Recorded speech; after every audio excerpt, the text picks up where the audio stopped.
बिस्मिल्लाहिर्रहमानिर्रहीम। रोज़ Excel show के साथ एज़ यूजुअल हसन बेग और रिमशा। रिमशा अपना तारुफ करा दिया आपने।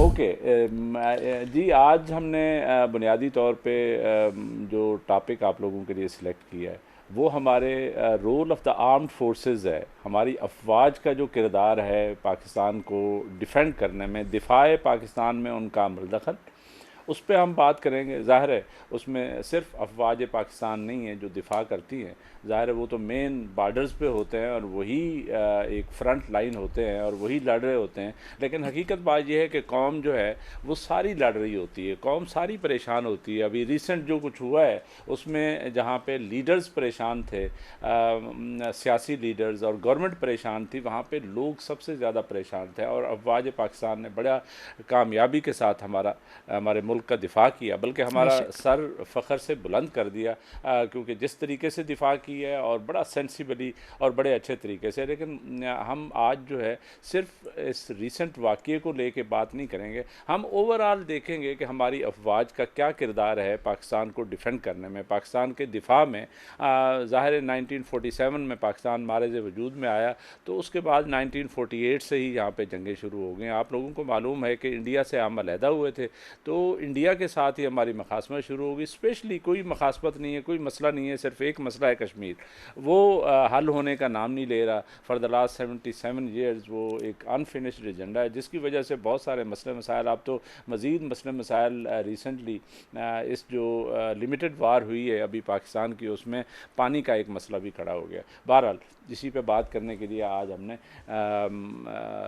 आप लोगों के लिए ये सोचा कि ज़रा इस किरदार को, ये जो बड़ा अच्छा भी है और सुनहरी दौर से भी गुज़रे हैं, उसमें कहीं कहीं कुछ ऐसी चीज़ें भी होंगी जो हम डिस्कस करेंगे।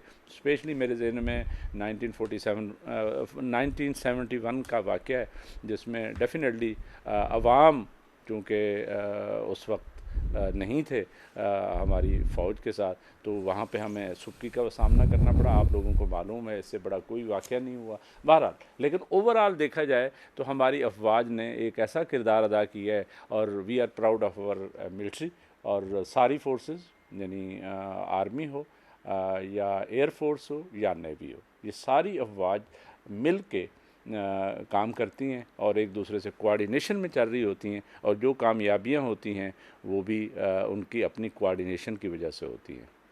तो रिमशा, आप जो है ना, आपको पता है कि मैं इस्लामाबाद में रहता हूँ, आप पिंडी में रहती हैं, और पिंडी जो है ना आपको पता है कि हमारी आर्मी का हेडक्वार्टर भी है, बिल्कुल GHQ है। GHQ। तो आपको भी बड़ा तजर्बा है कि हमारी अफवाज ने कैसा किरदार है, उन्होंने कैसा डिफेंड किया है पाकिस्तान को, डेफिनेटली दिफाए पाकिस्तान को नाकाबिल तस्खीर बनाया है, तो उसमें अफवाज पाकिस्तान का बड़ा हाथ है। बेशक ऐसा, वैसे भी 2025 की जो छोटी मोटी नोक झोंक जो हमारी जंग में तब्दील हो गई थी, इसमें तो वाकई ही पाक फ़ौज ने बहुत अच्छा किरदार दिया। इवन के सिर्फ आर्मी जो बॉर्डर्स पे खड़े होते हैं उन्होंने नहीं, हमारी एयर फोर्स ने, हमारी नेवी ने, सब ने मिल के एक साथ होकर जी काम सही किया। बात है, सही बात है। पाकिस्तान की हमारी एयर फोर्स ने और आर्मी ने और इवन नेवी भी, ठीक है, उस स्टेज पे वो चीज़ें नहीं आई, लेकिन वो लेकिन देवर वो प्रिपेयर्ड। प्रिपेयर्ड थे, बिल्कुल ऐसा ही है। अब जैसा एयरफोर्स का आजकल हमारा बहुत चर्चा में है कि हम पाकिस्तान एयरफोर्स, और इवन कि अमेरिका ने ये डिक्लेयर किया कि इन्होंने वाकई ही किया है। जी वो बल्कि मैं वो टेलीग्राफ की एक वो हेडलाइन देख रहा था, तो उन्होंने कहा कि नो डाउट पाकिस्तान एयरफोर्स जो है ना, they are king in the sky. मतलब वो एग्जैक्टली इस लेवल पे चला गया है कि उसकी हर कोई तारीफ़ कर रहा है, और मोदी जो है वो स्वाय इंडिया के।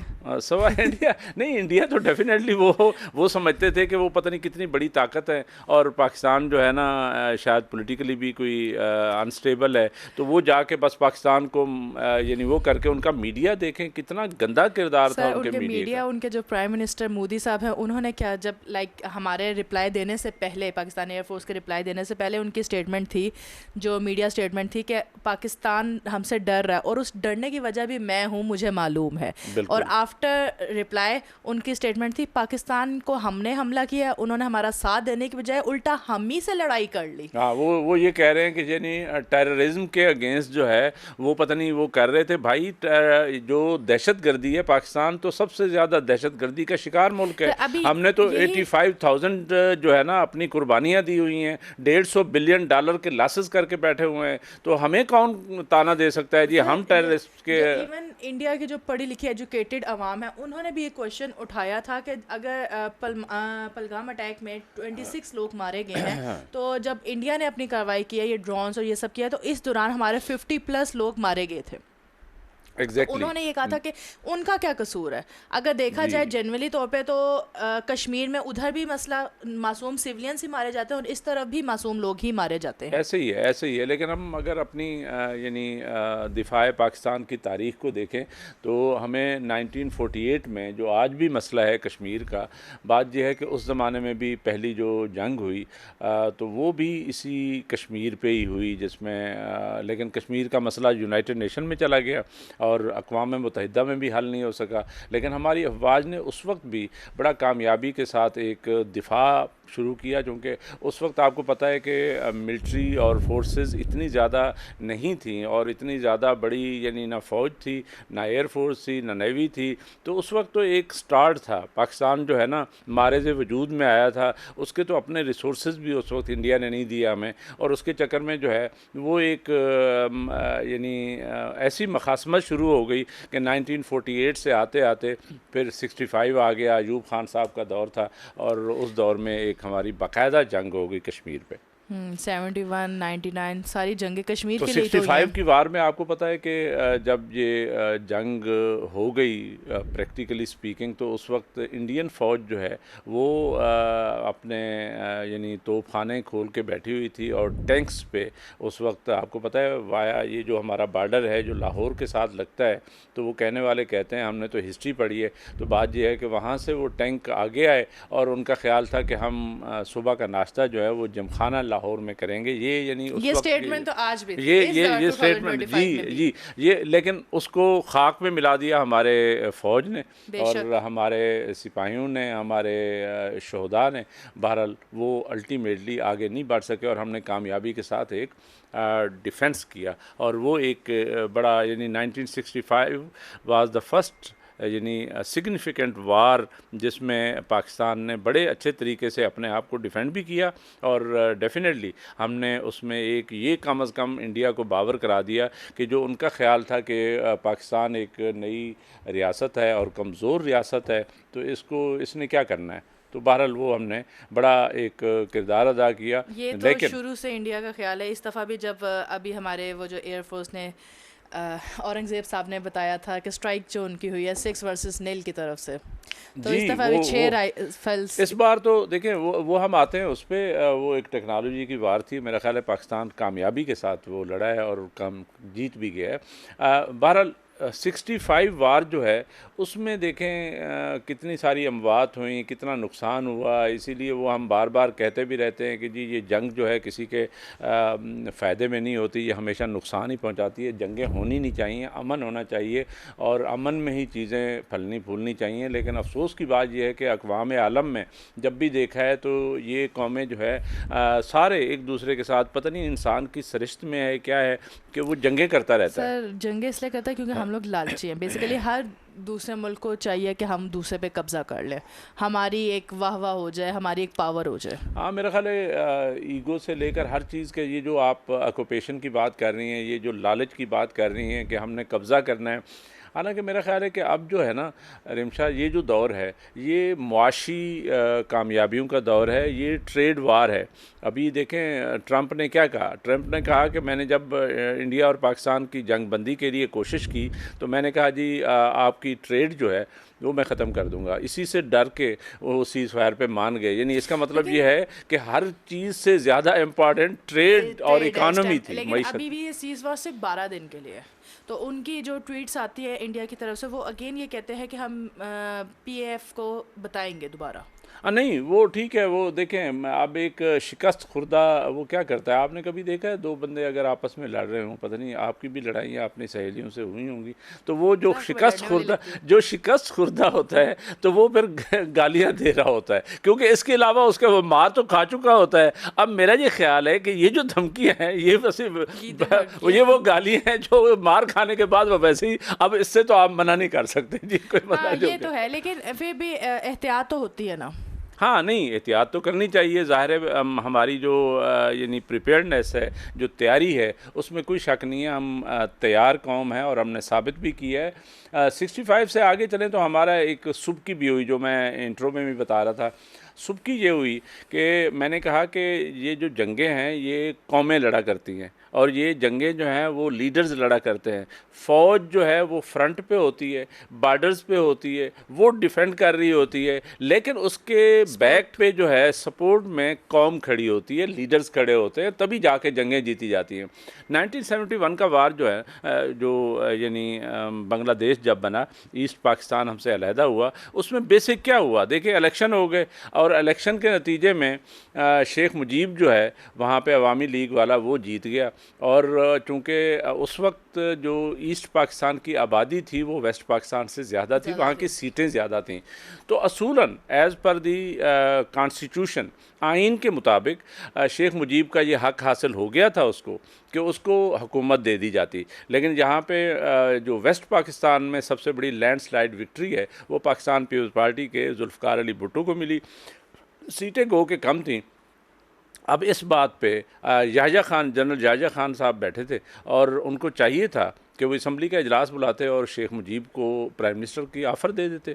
अगर वो अक्सरियत हासिल ना कर सकता for any of the reasons तो फिर जुल्फ़िकार अली भुट्टो को देते, लेकिन ये हुआ नहीं, बड़ा अनफॉर्चुनेटली है। तो उसका जब वहाँ पे अपराइजिंग हुई इसी बात पे कि जी हमें हुकूमत नहीं जा रही, हम अलहदा होते हैं, हम आज़ादी हासिल करेंगे पाकिस्तान से, तो उस वक्त फिर ज़ाहिर दुश्मन ने फ़ायदा उठाया, और चूँकि कौम साथ नहीं थी, हमारी फ़ौजें वहाँ लड़ रही थी, लेकिन उसके बावजूद इंडिया ने इंटरवीन किया और अल्टीमेटली हमारी कौम उस टाइम साथ क्यों नहीं थी? हालांकि हम पाक आर्मी के साथ तो कौम तो उस वक्त रिमशा बात यह है कि कौम उस वक्त साथ होती है जब उसके हकूक़ उसको मिल रहे हों। जब शेख मुजीब जीत गया तो फ्रेंकली गो कि हम तो अब वेस्ट पाकिस्तान ही पाकिस्तान है, तो हम कोई ज़्यादा उस पर बात नहीं करते, लेकिन हकीकत बात यह है कि उनका राइट तो उनको हासिल हो गया था, और ये जनरल याह्या को चाहिए था कि ये बागडोर जो है वो जो आइनी तरीका है उसी तरीके से, क्योंकि आइन को वायलेट करके तो कुछ नहीं हो सकता। नतीजा क्या निकला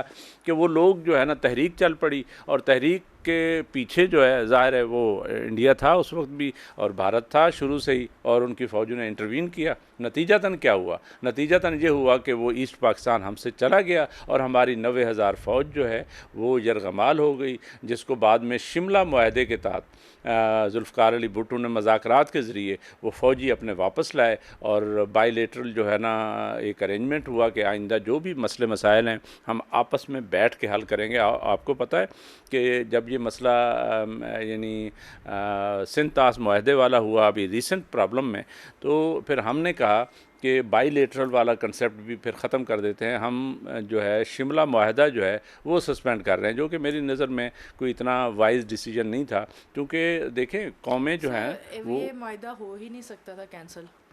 हाँ नहीं हो सकता था, बिल्कुल नहीं हो सकता था, आप सही कह रही हैं। वो सिंध तास मुआहदा यानी उसमें कोई ऐसी प्रोविज़न ही नहीं है, कोई ऐसा आर्टिकल नहीं है जिसके तहत वो रिवोक हो सके या उस पर बात हो सके। बात यह है कि वो उस वक्त उसमें कोई अमेंडमेंट हो सकती है जब दोनों मुल्क बैठें और उस पर बात करें। तो 71 का हम अनफॉर्चुनेट वाक़या जो है जिसमें हम ज़ाहिर हमारी अफवाज जो है वो उस मामले में उतनी कामयाब नहीं हो सकी। उसकी बेसिक रीज़न तो यही थी कि कौम जो मशरक़ी पाकिस्तान के लोग थे वो आपके साथ नहीं थे, और यही हम कहते रहते हैं, हम बार बार अपने प्रोग्रामों में भी कहते रहते हैं, आप भी कहती रहती हैं। बात यह है कि कौम साथ होगी तो फिर हम दिफाए पाकिस्तान को नाकाबिल तस्खीर बनाएंगे।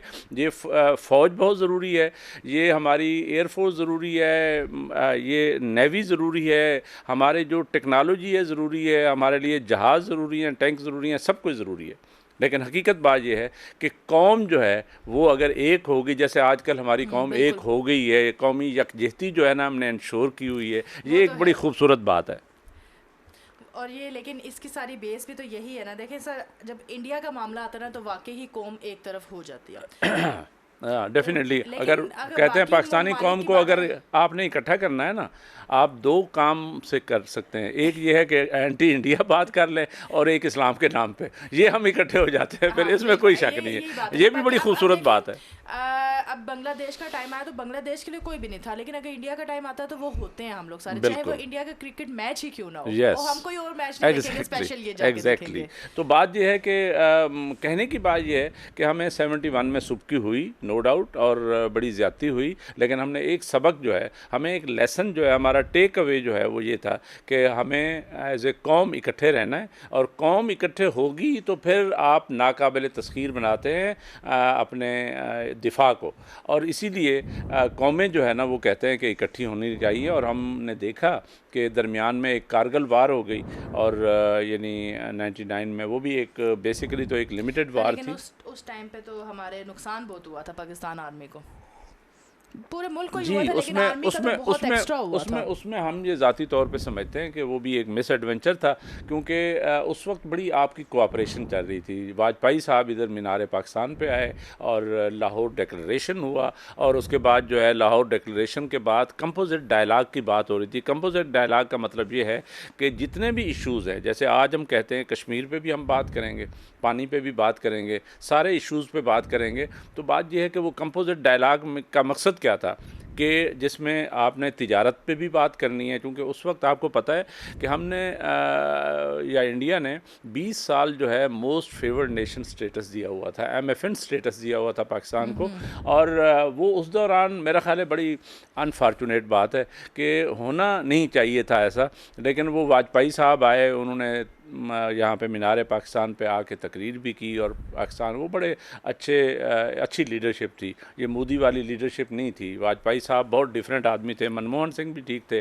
तो बात यह है कि वो उसके बाद ये कारगिल का जो एडवेंचर था, मैं ये समझता हूँ कि हर किसी की अपनी आरा होंगी, अपनी अपनी ओपिनियंस हैं इसके बारे में, लेकिन सच्ची बात यह है कि मेरा ख्याल है कि वो एक मिस एडवेंचर था, और जिसका हमें डेफिनेटली लॉस भी हुआ, और उसकी वजह से कश्मीर का मसला मुस्तकिल जो है ना साइड लाइन हो गया, और हमारे जो मसले मसाइल हैं बढ़ गए। वो जंग जीत जाते तो क्या कश्मीर इस टाइम हमारे साथ होता? नहीं, बात यह है कि हाँ, अगर वो जंग जीत जाते, अब वो जंग जीतने का मसला ही था, असल में मसला आपको पता है कि उस वक्त भी ये एटॉमिक वार का मसला था, और उस वक्त बिल क्लिंटन ने कहने वाले कहते हैं, वो किताबों में भी आया है कि शायद पाकिस्तान को बता दिया कि अगर ये एस्केलेशन हुई, मज़ीद आप पीछे वापस ना आए तो ये न्यूक्लियर वार हो जाएगी, और फिर आप जाने और इंडिया जाने तो फिर मसला हो जाएगा, क्योंकि इंडियंस जो हैं उस वक्त वो तैयार बैठे थे, उनको पता था कि हम अगर कारगिल में चले गए हैं तो उसके बाद हमने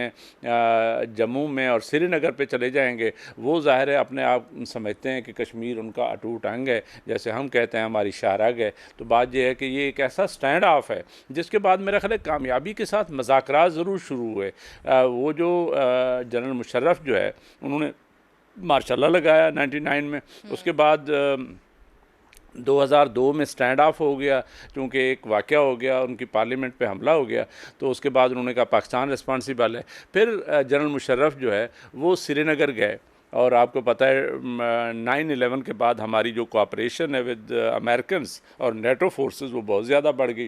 तो वहाँ पे बैठ के आगरा में तो उस वक्त मुज़ाकरात हो रहे थे, शायद कश्मीर का मसला भी हल हो जाता, और कोई हम बहुत नज़दीक थे कश्मीर का मसला। लेकिन अनफॉर्चुनेटली फिर आपको पता है कि उस वक्त सबसे ज़्यादा प्रॉब्लम क्या हुआ? प्रॉब्लम ये हुआ कि मीडिया जो है वो उसने बड़ा बुरा किरदार अदा किया। वो इंडियन मीडिया ने, और पाकिस्तानी मीडिया, हाँ पाकिस्तानी मीडिया उस वक्त भी रिस्पॉन्सिबल था, इतना उसका मसला नहीं था। इंडियन मीडिया ने बहुत ज़्यादा किया, क्योंकि एक सुबह के नाश्ते में जनरल मुशर्रफ, आपको पता है कि वो आर्मी जनरल ज़रूर थे, लेकिन वो ज़ाहिर है डिप्लोमेसी को उस तरह नहीं समझते थे। उन्होंने नाश्ते पे इंडियंस जर्नलिस्टों को बुला लिया, और उस पे कहा कि ये जो है ना, ये हम मसला यूं हल कर देंगे, ये हो गया। तो उन्होंने शोर मचा दिया। उन्होंने कहा ये तो कश्मीर जो है वो आज़ाद होने जा रहा है, पाकिस्तान के पास यानी इंडिया के पास से कश्मीर चला जाएगा।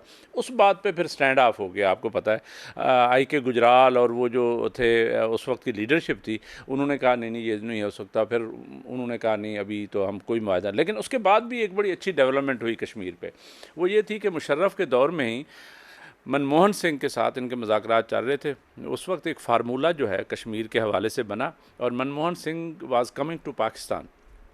ये मैं इसलिए हवाला दे रहा हूँ, पहले भी शायद एक तो प्रोग्रामों में दे चुका हूँ कि हमारे एक राइटर है जो कि बेसिकली मुशर्रफ साहब के साथ थे, डॉक्टर नसीम अशरफ।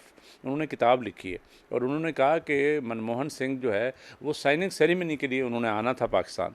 ये 2007 की बात है। लेकिन यहाँ पे मसले मसाइल ऐसे चले, वो जो जुडिशरी की मूवमेंट थी उसके चक्कर में वो जनरल मुशर्रफ साहब भी हिल गए और सारी चीज़ें गड़बड़ हो गई और अल्टीमेटली नेक्स्ट ईयर 2008 में उसको रिज़ाइन करना पड़ गया मुशर्रफ को, इसलिए वो नहीं हो सका। अगेन एक अजीब सी, और अगर वो मुआहदा हो जाता तो फिर, अगर मुआहदा हो जाता तो डेफिनेटली कोई ना कोई सेटलमेंट तो चल रही होती और कश्मीरी जो है एक दूसरे को मिल रहे होते, उनकी ट्रेड हो रही होती। आपको पता है बस सर्विस शुरू हो गई थी, लेकिन चीज़ें अब शुरू जैसे हो आप गई। देखें सीज फायर अमेरिका ने करवाया, तो अमेरिका ही इस मसले का हल क्यों नहीं निकाल देता?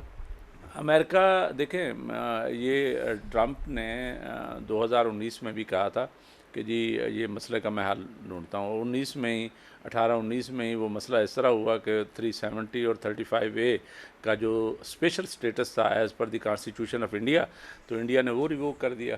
तो अब बात ये है कि देखें, आपने मसले मसाइल तो ख़ुद हल करने होते हैं रिमशा। ये नहीं हो सकता कि आपके मसले हों और कोई और हल करे। ठीक है, आपकी पोजीशन बेहतर होगी तो दूसरे कंट्रीज़ भी उस तरह आपकी यानी उसमें आएंगे। अगर आपकी पोजीशन, यही देखें ये जो मौजूदा कन्फ्लिक्ट है जिसमें पहलगाम के बाद जो मसला हुआ, अब आपको पता है कि ये ट्रंप और JD वैंस, उनका वाइस प्रेसिडेंट अमेरिका का, वो क्या कह रहे थे? कहते हैं ये लड़ते रहते हैं, इनको लड़ने दीजिए। उनका मकसद ये था कि पाकिस्तान को मार पड़ती है, मार पड़ने दें। बेसिकली वो थे इंडिया के साथ ही थे, लेकिन जब पाकिस्तान का रिप्लाई आया, पाकिस्तान ने अपने मसल दिखाए हैं, पाकिस्तान की एयरफोर्स ने दिखाए हैं, पाकिस्तान ने मतलब वो किया, तो पाकिस्तान बेसिकली स्लीपर बिल्ड है एक्चुअली। हाँ बिल्कुल ऐसे ही है। तो मेरा ये ख्याल है कि देखें, जब तक आप ख़ुद पावरफुल ना हों तो मसले मसाइल को हल नहीं कर सकते। लेकिन एक और जो मसला अभी है जिसको हमें डिफेंड करना है, वो बड़ा कंटेंशियस है, वो है पानी का मसला। क्योंकि इंडस वाटर ट्रीटी को उन्होंने हेल्ड एंड अबेयंस कर दिया है, सस्पेंड कर दिया है। अब कहा ये जा रहा है कि जी ये जंग बंदी जो हुई है, सीज़ फायर जो हुआ है, इसमें डिसाइड ये हुआ है कि आप एक न्यूट्रल वेन्यू पे पाकिस्तान और इंडिया बैठेगा और वो आपस में बैठ के मसले मसाइल पे बातचीत करेंगे। अब मसले मसाइल में पाकिस्तान का सबसे बड़ा जो मसला है वो डेफिनेटली कश्मीर का मसला हमारे जहन में पहले है और उसके बाद पानी का है। और पानी का मसला मेरा ख्याल है अब प्रेसिडेंट इख्तियार कर गया है, क्योंकि पानी बेसिक है। क्योंकि एक ऐसा ट्रीटी जिसको कैंसिल नहीं किया जा सकता, सस्पेंड नहीं किया जा सकता, तो उसको कैसे आप सस्पेंड करके बैठे? इसका मतलब ये है कि नेक्स्ट जो खुदा न खास्ता जंग हुई पानी पे होगी। पानी को खोल दिया गया है। नहीं, पानी को खोल दिया गया है इसलिए कि वो स्टोरेज का उनके पास इंतज़ाम नहीं है। लेकिन रिमशा बात ये है कि आज जो है वो अगर स्टोरेज का इंतज़ाम शुरू कर दें, वहाँ पे डैम बिल्ड करने शुरू कर दें, टनल्स खोल लें और आगे नहरें निकाल लें, डाइवर्जन कर लें, तो आज से 5-10 साल बाद, 15 साल बाद जो है ना, हमने ज़ाहिर है मुल्क तो हज़ारों सालों तक रहते हैं, तो हमारा जो मेन यानी वो है गुजारा है वो तो हमारी ज़राअत है, पानी पे है। अब पानी अगर उन्होंने खुदा ना खास्ता इस तरह डाइवर्ट करने की कोशिश की, तो वो जैसे हमारे वज़ीर दिफा ने कहा, ख्वाजा आसिफ ने, कि फिर तो हम उनके डैम्स उड़ा देंगे, हम बम्बार्डमेंट कर देंगे। मकसद ये है कि वार हो सकती है, जंग हो सकती है। तो उस वक्त फिर क्या सिचुएशन होगी अगर कोई ऐसा होता है? मैंने तो सुना था वर्ल्ड वॉर 3 पानी पे ही होगी। हाँ, ये ना इधर से शुरू हो जाए। ये बड़ा मशहूर है कि जी ये पानी का मसले मसाइल जो है ना दुनिया में इतने बड़े हुए हैं कि शायद वर्ल्ड वार 3 जो है अगर हुई, हालांकि पूरी दुनिया में से 70% एरिया पानी का है और सिर्फ 30% पे दुनिया आबाद है। लेकिन आपको पता है कि पानी जो वो वाला पानी है जो समंदर का पानी है वो ठीक है, उसको यानी वो क्या ट्रीटमेंट प्लांट्स लगाए जाते हैं, उनको साफ़ भी किया जाता है, लेकिन वो प्रॉपरली आपकी ज़राअत के लिए जो इंसान यानी वो फसलें उगाता है उसके लिए उसके लिए अच्छा नहीं है। शायद उस तरह अच्छा नहीं होता। ये पानी तो वो होता है जो आपके जहाँ पे यानी वो हैं ग्लेशियर्स हैं और बारिशें होती हैं, और जहाँ से वो पानी आपका ये स्ट्रीम्स और नदियाँ सर ये आती हैं तो वो एटमॉस्फेयर की वजह से, अल्टीमेटली आके क्लाइमेट की चेंजेस की वजह से अब तो हमारे ग्लेशियर्स भी पिघल रहे हैं। जी ग्लेशियर्स पिघल रहे हैं। गिलाफ वगैरह हमने कई प्रोग्राम भी किए हैं क्लाइमेट चेंज पे, आपको याद होगा तो बिल्कुल। हमने 2-3 प्रोग्राम किए हैं इस पे, क्योंकि उनको भी वो बचाने की ज़रूरत है, क्योंकि ये जो है ना अगर इस तरह पिघलते रहे तो वो कहते हैं अंटार्कटिका जो है जहाँ पे इंसान वैसे तो नहीं बसता, लेकिन वहाँ पे भी जो ग्लेशियर्स हैं पिघलने शुरू हो गए हैं। इसका मतलब ये है कि ये rising of the sea level हो सकता है, और अगर सी लेवल आपको पता है राइज़ कर गया या ऊपर आ गया तो वो बहुत सारे इवन मालदीव जैसे मुल्कों को ख़तरा है कि वो डूब जाएंगे। और हमारे कराची के मुतालिक भी कहा जाता है कि अगर सी लेवल ऊपर आ जाए तो कराची में भी मसला हो सकता है। तो बात ये है कि ये ग्लेशियर्स जो असल बात हो रही थी, ग्लेशियर्स अगर ये पिघलने शुरू हो गए जिस तरह पिघल रहे हैं और गर्मी बढ़ रही है और क्लाइमेट चेंज है, तो उसके बाद तो बड़ा मसला हो सकता है, मैं समझता हूँ। वैसे as a climate change report Pakistan 2025 में अपनी मैक्सिमम अमाउंट ऑफ हीट को टच करेगा। नहीं अभी आज आप ज़ाहिर मई चल रहा है, मैं भी आया हूँ, आप भी स्टूडियो में बैठी हैं, आज कितनी गर्मी है बाहर। एग्जैक्टली अभी तो जून जुलाई आना है। जी जून जुलाई अभी आना है जो मैक्सिमम पीक होती है, इसका मतलब पीक तो हम अभी से टच करना हमने शुरू कर दिया है मई में ही। तो ये बड़ी यानी एक ऐसी चीज़ है, आप पता नहीं प्रेसिडेंट ट्रंप जो है वो उसका अपना जहन है, वो अपने तर्ज का बंदा है, उसने पेरिस एग्रीमेंट से यानी अलहदगी इख्तियार कर ली है, क्लाइमेट चेंज पे वो फाइनेंसिंग नहीं करना चाहता, मौसमियाती तब्दीलियों के हवाले से उसका बड़ा अजीब सा एटीट्यूड है। मैं समझता हूँ कि ये पानी का जो मसला है जो हम सिंतास मुआहदे से और इंडस वाटर ट्रीटी को डिस्कस करते हुए कर रहे हैं, लेकिन उसमें हकीकत बात ये है कि ये बहुत ज़रूरी काम है जो मौसमियाती तब्दीली के हवाले से होना चाहिए। उसकी वजह यह है कि अगर आप नहीं करेंगे ये तो फिर ह्यूमंस का, इंसान का इस रूए ज़मीन पे बसने के लिए या इसकी सर्वाइवल का मसला हो सकता है। मैं ये समझता हूँ कि वो जो आपने वर्ल्ड वार 3 की बात की है अगर होगी तो पानी पे हो सकती है, ये कहा जाता है, ये एक खुदा न खासा ये एक हकीकत भी हो सकती है। और पाकिस्तान तो वैसे ही फंसा हुआ है। अभी देखते हैं कि मोदी साहब जो है वो न्यूट्रल वेन्यू जो है वो कौन सा उस पर एग्री करते हैं, एग्री करते भी हैं या नहीं करते, मुझे तो शक है कि वो नहीं मज़ाकरात किधर करेंगे। सर किधर करेंगे, अगर उन्होंने करने होते तो वो मीडिया स्टेटमेंट्स ऐसे ही ना दे रहे होते। अभी रिसेंटली जिस तरह हमारी तरफ से कहा जाता है कि हम लोगों ने उनके एक पायलट को पकड़ा हुआ है, लेकिन अभी DGISPR ने स्टेटमेंट दिया कि हमने नहीं पकड़ा। हाँ मेरा ख्याल है वो प्रोपेगेंडा ज़्यादा लगता है। लेकिन इंडिया मीडिया भी कहता है कि उन्होंने हमने नहीं पकड़ा, फिर वो पायलट गई का। नहीं वो असल में तो देखें प्रोपेगेंडा वार भी चल रही होती है ना इस दौरान। अब यू नेवर नो, जो चीज़ हमें दिखाई गई है या वीडियोस आई हैं क्या वो एक्चुअल हैं। वो जो जहाज़ गिरा तो आपका ख्याल है कि वहाँ पे वो ख़ातून की वो फ़ोटो भी दिखाई जाती है, कोई वहाँ पे वीडियोस बन रही थी, तो मेरा ख्याल है कि कोई उसमें बहुत शक वाली बात है। फेक न्यूज़ हो सकती है, हाँ। लेकिन एक जेन्युइन क्वेश्चन तो ये है कि आखिर वो गई का। हाँ ना इवन इंडिया उसे शो करवा रहा है ना उसको पाकिस्तान शो करवा रहा है। बिल्कुल ऐसे ही है। लेकिन रिमशा ये बताएं कि आपको कभी शौक नहीं हुआ फ़ौज में जाने का? नहीं सर, अच्छा अभी मुझे थोड़ी सी जिंदगी प्यारी है। नहीं आप देखें जब छोटे होते हैं ना बच्चे, जब हम स्कूल में पढ़ रहे होते थे तो हम सबको वर्दियां पहनने का शौक था। वो तो है, लेकिन एक शौक मुझे मरियम नवाज साहिबा वर्दियां पहन लेती है, आप भी वर्दी पहनना चाहती होंगी। अच्छा वो वाली वर्दी तो एक अपनी जगह ठीक है, लेकिन मुझे अगर आर्मी में जाने का शौक था वो एज अ डॉक्टर था, ये एज अ बॉर्डर पे लड़ने का शौक नहीं था। अच्छा तो डॉक्टर तो फिर पहले आपने कोई MBBS करना था, वो आपका क्या हुआ, क्यों नहीं हुआ? बस किस्मत है इधर लाना था आपके अच्छा साथ। ओहो, तो किस्मत तो खैर वापस MBBS के लिए जाऊँ अब। अच्छा नहीं अब तो MBBS के लिए क्या जाएंगी, अब तो जाहिर है मेरा नहीं ख्याल कि आप वो आपका आप तो यूनिवर्सिटी और दूसरी ऑब्वियसली सर मेरी ग्रेजुएशन कंप्लीट हो चुकी है। बाय द वे अगर मैं करना चाहती तो हो भी जाती, क्योंकि मैंने प्री मेडिकल ही किया। अच्छा आपका वैसे शौक क्या था? आप आर्मी में जाना चाहती थी, एयरफोर्स में जाना चाहती थी, नेवी में जाना चाहती थी? As a doctor as a doctor किसी में भी हो जाती सर, ये तो किस्मत थी। बस जाने का उस टाइम नहीं, शौक था। किस्मत तो अपनी जगह पे, आप बंदे का अपना एक शौक होता है। मैंने तब मेरे दो थे, या तो आर्मी या नेवी, एयरफोर्स का नहीं था बीच में। अच्छा, एयरफोर्स का, हालांकि एयरफोर्स तो हमारी बड़ी अच्छी एक वो ऑर्गेनाइजेशन। है, लेकिन बस एक अच्छा लगता होता था तब, लेकिन फिर आहिस्ता आहिस्ता शौक उतर गया। अच्छा, तो अब मतलब शौक नहीं रहा, तो नो, एज ए डॉक्टर भी आप नहीं जा सकी, तो ये हमारा डिफेंस तो कमज़ोर रह गया फिर। नहीं सर, नहीं रहता। मैंने कहा इस सर हम आपको भेजेंगे बॉर्डर पे खड़ा करेंगे।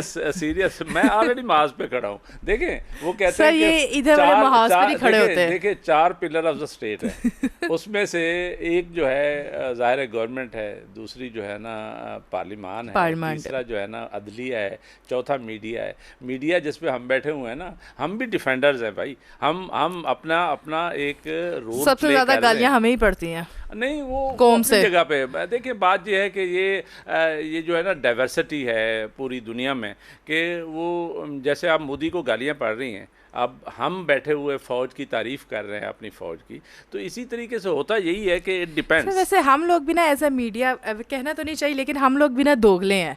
हम जब फौज बेचारी कुछ नहीं कर रही होती है, थोड़ी सी महंगाई हो जाती है, तो हम फौज को ताने देना शुरू हो जाते हैं कि इन्होंने हमारा 80% जीडीपी खा गया है। तो अब जब एयरफोर्स ने अब रिप्लाई दिया इंडिया को, तब अब हमारे मीम्स बन रहे थे, ये जो 80% जीडीपी गया है वो इस जवाब के लिए अच्छा, गया मेरा है। ख्याल है कि वो 80% का बड़ा प्रोपेगेंडा है। मैं आपको सही, मैं बीइंग एन इकोनॉमिस्ट, मैं आर्टिकल भी लिखता रहता हूँ, तो आपको पता है वो ये बड़ा प्रोपेगेंडा है। यहाँ पे आपको मैं सिचुएशन बताता हूँ नाजरीन के लिए, कि बुनियादी तौर पे कोई हमारा 52% जो है ना, आपको पता है वो ये जो डेट सर्विसिंग है और डेट है आपके, यानी बजट का, not GDP, GDP is different. तो जो बजट सालाना आता है उसका ऑलमोस्ट मोर देन 50% जो है वो चला जाता है डेट सर्विसिंग में, ठीक है। उसके बाद जो लेस देन 50% रह जाता है, यस, उसमें एक बड़ा जो चंक है वो डेफिनेटली जाता है, लेकिन वो it is not more than 18-20%। Total का देखें तो ये जो प्रोपेगेंडा हुआ है ना कि 80% फ़ौज खा जाती है, ये भी बड़ा प्रोपेगेंडा है। मैं आपको बताऊं कि हमारा जो सबसे बड़ा दुश्मन है इस वक्त, यानी हमें जो कमज़ोर करने में जिसका सबसे बड़ा किरदार है, और हम बड़े खुश होते हैं जब कर्ज़े लेते हैं, वो कर्ज़े हैं। और वो तो है। कर्ज़ों की वजह से हम दबे हुए हैं। अभी आईएमएफ की, आपको पता है आज आईएमएफ की टीम जो है, उसके पहले तो आना था उस टीम ने, अब वो शायद हफ्ता लेट हो गए, लेकिन वर्चुअल मीटिंग होनी है किस चीज़ पे, कि आपका जो बजट तैयार हो रहा है, बजट प्रपोजल्स हैं कि कितना टैक्स किधर लगना है, किधर क्या करना है, तो वो आईएमएफ अप्रूव करेगा। ये बड़ी अफसोसनाक बात है, यानी आप एक एज ए सोवरेन स्टेट जो है, क्या आपने सारा इख्तियार जो है किसी और को दे दिया। सर वो इसीलिए ना, क्योंकि हमारे पे कर्जे इतने हैं कि वो उनको अपनी अमाउंट भी तो चाहिए। यही मैं कह रहा था, वो डिफेंस की चूंकि बात हुई, कहा यह जाता है, आम प्रोपेगेंडा ये होता है कि बजट का 80% तो जी फौज खा जाती है। ऐसा नहीं है। सबसे ज़्यादा बड़ा दुश्मन जो है, मैं ये कह रहा हूँ कि वो आपका लोन्स हैं जो हमने बाहर से लिए हुए हैं या अंदर अपने इंटरनल लोन्स हैं। लेकिन हमारे जो अवाम, पाकिस्तानी अवाम बाहर है, वो अगर डॉलर्स की शक्ल में स्टिल भेजे, जैसे हम पहले भी शोज में अक्सर बात करते रहे हैं, तो हम पाकिस्तान का कर्जा बहुत अच्छे तरीके से उतार सकते हैं। नहीं, मेरा ख्याल है कि देखें, बाहर वाले जो लोग हैं ना वो भेजते रहते हैं, और वो शायद अपनी फैमिलीज़ के लिए ज़्यादा भेजते हैं, उनका मेन मकसद वो होता है। लेकिन बात यह है कि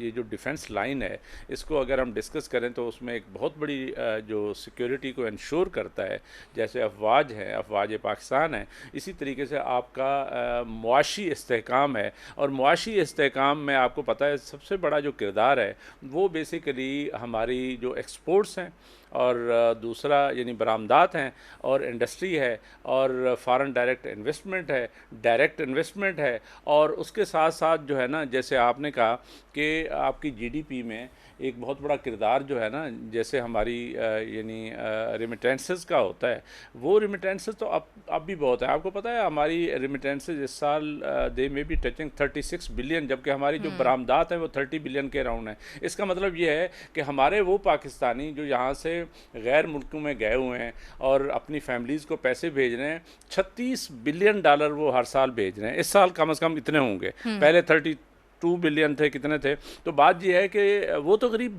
भेज रहे हैं और हमारी इमदाद भी हो रही है। हमारा फॉरेक्स जो है, फॉरेन एक्सचेंज रिजर्व्स जो हैं वो उसकी वजह से बड़ा उनको सहारा मिलता है और इसीलिए हमारा जो अकाउंट है वो सरप्लस में रहता है। तो सरप्लस अकाउंट, आपको पता है आईएमएफ की एक ये भी शर्त है, सॉरी मेरा ख्याल है कि हम ज़्यादा उसमें चले गए हैं। वो लोगों को क्या पता यार ये सरप्लस अकाउंट क्या है और ये बजट क्या है और चीज़ें क्या है। बजट का तो उनको पता है, लेकिन मकसद ये था कि हम जो असल में डिस्कस कर रहे थे वो ये था नाजरीन के लिए कि बुनियादी तौर पे ये जो प्रोपेगेंडा हुआ है कि जी 80% फ़ौज खा जाती है, उसके डिफेंस पे चला जाता है, एक मेन चंक होता है।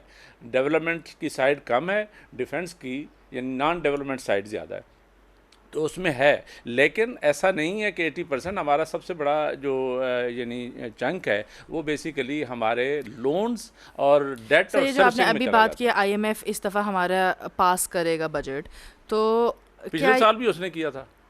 किया ये था? पास करने से क्या मुराद है? पास तो करती है पार्लियामेंट, नेशनल असम्बली, वो तो है। लेकिन वो किस पे वो ठप्पा लगाते हैं? जो आईएमएफ जिन प्रपोजल्स पे आपके साथ एग्री करता है, अगर वो आईएमएफ एग्री ना करे। नेक्स्ट बजट में महंगाई और ज़्यादा होने लगी है। नहीं, जाहिर है ये तो हर साल होती है। आपको पता है पिछले साल कितना बड़ा वो हो गया था, महंगाई की शरह जो है वो गो के आहिस्ता आहिस्ता कम हुई टच है। कर रही है, हाँ, लेकिन ये अभी थोड़ा सा नहीं, कंट्रोल में आपको आई है। अच्छा एक जो लोगों में एक गलत फहमी होती है कि वो कहते हैं महंगाई कम हो गई है, लेकिन बाज़ार में जाएं तो चीज़ें महंगी हैं। वो असल में नाजरीन की सहूलत के लिए मैं बताता चलूँ, महंगाई की शरह जो है वो कम होने का मकसद ये नहीं है कि वो चीज़ें सस्ती हो गई हैं। उसका सिर्फ मकसद ये है कि देखें, पहले अगर वो 20% से चीज़ें महंगी हो रही थी, यानी ये जो 1000 का था ये 1200 का हो जाता था। अब इस साल क्या है कि ये 1000 वाली 1200 की तो हो चुकी है। 1200 के बाद जो है वो कहते हैं अब जो इन्फ्लेशन है वो 2% रह गया है। इसका क्या मतलब है? इसका मतलब ये है कि 1250 का अब हो गया है। यानी ये नहीं है कि 1200 से नीचे आ गया या 1000 से वो तो है ना, ये obviously असल में गलतफहमी है। वही बात है, जो अगली महंगाई बढ़ती है उसकी रेशो कम होती है बढ़ने हाँ, की। पहले हाँ, अगर 100% बढ़ जाए तो इस दफा 50% अब बढ़ेगी। रेशो जो है वो तो डेफिनेटली इन्फ्लेशन के अफरात ज़र की कम हो रही है, उसमें कोई शक नहीं है। लेकिन हकीकत बात ये है कि ये जो चीज़ है इसको समझने की ज़रूरत है। बहरहाल हम कह ये रहे थे कि हमारा जो मुआशी इस्तेहकाम है वही आपकी एक मेन सिक्योरिटी है। जैसे हमने यानी दिफा को वो करते हुए हमने अपने अफवाज को खराज तहसीन पेश किया कि वो फ्रंट लाइन पे होते हैं, उन्होंने ही करना होता है। इसी तरीके से आपकी जो कौम है वो अगर इकट्ठे है तो कौम जो है उसको डिफेंड कर रही होती है। तीसरा ये है कि कौम कैसे डिफेंड करती है, एक तो उनकी अदरवाइज़ यानी पॉलिटिकल इस्तेहकाम होना चाहिए और मुआशी इस्तेहकाम। बेसिकली तो वो है जो डिफेंड करता है। यानी वो क्या कहते हैं कि फ़ौज भी तो जब चलती है ना तो उसको खाने पीने की तो ज़रूरत होती है। ज़ाहिर है वो अगर आपका मुआशी इस्तेहकाम नहीं है और आप मुआशी तौर पर तरक्की नहीं कर रहे, स्ट्रांग नहीं है, तो इसका मतलब है कि आपकी फ़ौज भी कमज़ोर होगी और आपका दिफा भी कमज़ोर होगा। इसी ये तो बेसिक है ना हमारा।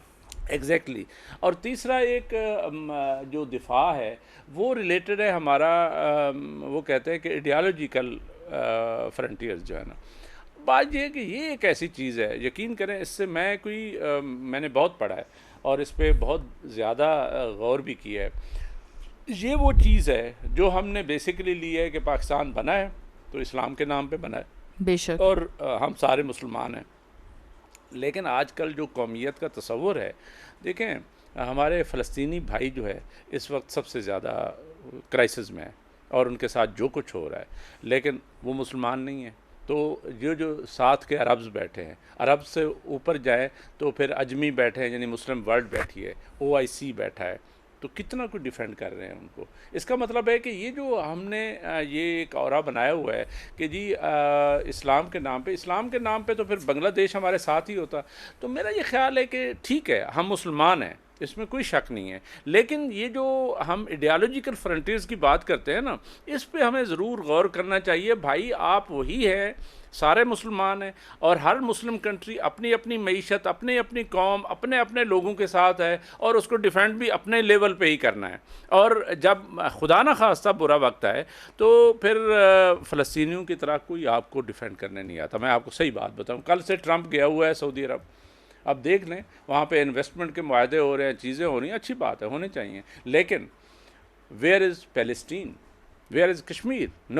Know where. तो इसका मतलब है कि आपने, आपको क्या लगता है फ़लस्तीन ये सफ़ाए हस्ती से मिट जाएगा? नहीं मिट सकता, इसलिए कि इंसान तो कहीं नहीं जा सकते ना। देखें, तो ऑब्वियसली वो इसराइल कब्ज़ा कर ले तो नहीं, इसराइल कब्ज़ा कर ले तो वो इंसान पे तो कब्ज़ा नहीं कर सकता ना। इंसान तो फिर भी अपने जज्बात के साथ रहता है ना, उसके जो यानी वो आइडियालॉजिकल वो होते लेकिन हैं, वो तो as a Islamic roots. State, as a Islamic countries, हम फ़लस्तीन का साथ क्यों नहीं दे रहे? हम उनके लिए नहीं, लड़ क्यों नहीं रहे हैं? हम देखें, वही मैं एग्जैक्टली डिस्कस ही यही कर रहा था। बुनियादी तौर पे हम क्यों नहीं कर रहे? हम कोशिश करते हैं। अभी कल भी हमारा जो अमेरिका में एम्बेसडर है और यूएन का जो हमारा परमानेंट रिप्रेजेंटेटिव्स है, वो मुस्तकिल यूएन में और वहाँ पे यूनाइटेड स्टेट्स में इस चीज़ को अभी कंडेम कर रहे हैं। लेकिन वो तो अब कंडेम कर रहे हैं, लेकिन अभी देखें ना, ज़रा सी एक नोकझोंक हुई इंडिया पाकिस्तान में, अमेरिका ने सीज़ फायर के ऑर्डर्स दिए हैं, हाँ तो जी, इधर इसराइल और फ़लस्तीन में क्यों नहीं देते? इसीलिए कि ये सारा एक ऐसा गठजोड़ है कि जिसमें बड़ा जो है ना, वो हमने भी अपने आप को डिफेंड किया है तो सीज़ फायर करवाया उसने। वो अब हमारे अगर कहने पे नहीं, देखें, मैं आपको बताऊं, हमें डिफेंड हमें हमने अगर मार पड़ रही होती तो कभी तो भी ना ट्रंप होता। ने कभी भी कुछ तो नहीं लेकिन करता। अल्हम्दुलिल्लाह हमारी पाकिस्तानी जो फ़ौज है वो दुनिया में सबसे बेहतरीन फ़ौज है, यस, नो तो डाउट। उसका कोई मुकाबला, इवन अमेरिका भी उसका मुकाबला नहीं कर हाँ पाती होती। हाँ, तो अभी अब अगर फ़लस्तीन के पास नहीं है उस तरह की फ़ौज, तो वो बेचारा क्या मार ही खाता रहेगा? ये अब बदकिस्मती की बात है। अब इस पे क्या कह सकते हैं? यकीन करें, मेरे पास तो आई हैव नो वर्ड्स। उसकी वजह ये है कि बुनियादी तौर पे जब तक मुस्लिम वर्ल्ड इकट्ठे होकर या तो डिफेंड करे या मतालबा पेश करे। अभी सारे एक एक करके जो है ना वो उसके साथ इसराइल के साथ ताल्लुकात बना रहे हैं, उसकी अट्रासिटीज़ को, उसके जुल्म को, जेनोसाइड को सारे चुप करके बैठे हुए हैं। ये बड़ी अनफॉर्चुनेट बात है। अच्छा, एक और बात कर लेते हैं। बुनियादी तौर पे हमने जो कौम की बात की थी कि कौम इकट्ठे होनी चाहिए, जैसे आज जो है ना क्राइसिस आया तो पाकिस्तानी कौम एक हो गई है, तो मैं समझता हूँ कि वहाँ के जो पॉलिटिकल इंस्टीट्यूशन है, पॉलिटिकल डिफरेंसेस हैं, उनको भी कहीं ना कहीं रिकन्सिलिएशन और उसमें इस्तेहकाम आना चाहिए, सियासी इस्तेहकाम जिसे कहते हैं। और पाकिस्तान की सिचुएशन में मैं ये समझता हूँ कि अपोजिशन इस वक्त पीटीआई है, पाकिस्तान तहरीक इंसाफ है। तो इनको चाहिए कि ये तहरीक इंसाफ जो है वो उसके साथ रिकन्सिलिएशन शुरू करें और इमरान खान साहब के साथ मुज़ाकरात करें और उसको किसी तो उन उस बेचारे उससे को तो इस निकालें। लड़ाई में हम भूल ही गए थे। हाँ, वो ज़ाहिर है। लेकिन मैं आपको बताऊं कि कौम का ये जो मुल्क का दिफा है वो सारे इदारे कर रहे होते हैं। सर, फौज आगे होती है, पिछले लेकिन दिनों थोड़ी सियासी सी खबर इस तरह मिली थी कि उनको रिहा करने लगे हैं, बट अभी तक किया नहीं है। हाँ, लेकिन लेट्स होप कि चीज़ें बेहतर हों। तो बुनियादी तौर पे इसी से ही दिफा जो है ना नाकाबिल तस्वीर होता है। नाजरीन, आज हम बुनियादी तौर पे मैं और रिमशा डिस्कस आपके लिए ये कर रहे थे कि दिफाए पाकिस्तान और हमारी जो अफवाज पाकिस्तान है उनका किरदार वो आप लोगों ने सुना, और उसमें हमारी जो एम्फेसिस था वो ये था कि फ़ौज जितनी प्रोफेशनल है, जिस तरीके से उन्होंने दिफाए पाकिस्तान को नाकाबिल तस्खीर बनाया है, तो उसमें उस वक्त ये चीज़ें और ज़्यादा रॉक सॉलिड हो जाती हैं जब सियासी इस्तेहकाम भी हो, कौम इकट्ठे हो और मुआशी इस्तेहकाम हो, मुआशी तौर पे मजबूत हूँ, सियासी तौर पे मजबूत हूँ, वो जो इदारे हैं रियासत के वो सारे मजबूत हों, तो तभी जाके अफवाज जो है वो भी मजबूत होती हैं। कौमें जंग लड़ती हैं, सिर्फ फ़ौजें नहीं लड़ती। तो हमारी इस्तदा ये है कि हम एज़ ए कौम जिस तरह आज इकट्ठे हुए हैं, इसी तरीके से पॉलिटिकल रिकन्सिलिएशन की तरफ भी जाना चाहिए। मुआशी तौर पे अगला जो रिफॉर्म्स प्रोग्राम है या पाकिस्तान को खुशहाल बनाना है उसकी तरफ जाना चाहिए, और पाकिस्तान का दिफा हमेशा के लिए नाकाबिल तस्खीर बनाना चाहिए। मुझे और रिमशा को इजाज़त। अल्लाह हाफ़िज़।